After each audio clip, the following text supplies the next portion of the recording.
গোলাপ জাম বা গোলাপ জামুন বাঙালির অত্যন্ত প্রিয় একটি মিষ্টি। এর ইতিহাস যেমন প্রাচীন তেমনি বেশ আকর্ষণীয়।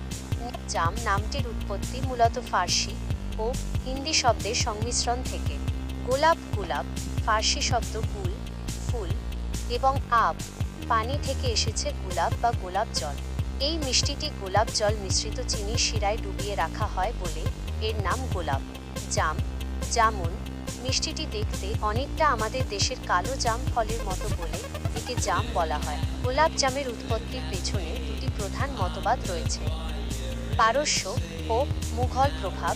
অধিকাংশ খাদ্য ঐতিহাসিকদের মতে এই মিষ্টির আদি রূপ হল পারস্যের বর্তমান ইরান লুকমাত আল কাদি নামক একটি খাবার। মধ্যযুগে মুঘল সম্রাটদের হাত ধরে এই মিষ্টি ভারতে আসে।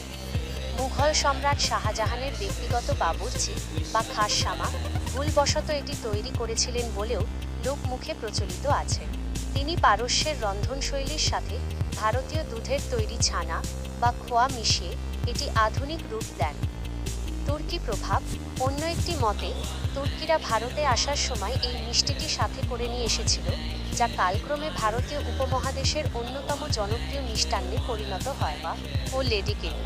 বাংলায় গোলাপ জামের সাথে সাদৃশ্যপূর্ণ আরও কিছু মিষ্টি রয়েছে, যার ইতিহাসও বেশ চমৎকার। অনেকে গোলাপ জাম ও কালো জামকে একই মনে করেন, তবে এদের মধ্যে সামান্য পার্থক্য আছে। গোলাপ জাম এটি হালকা ভাজা হয় এবং এর রং লালচে বা বাদামি হয়।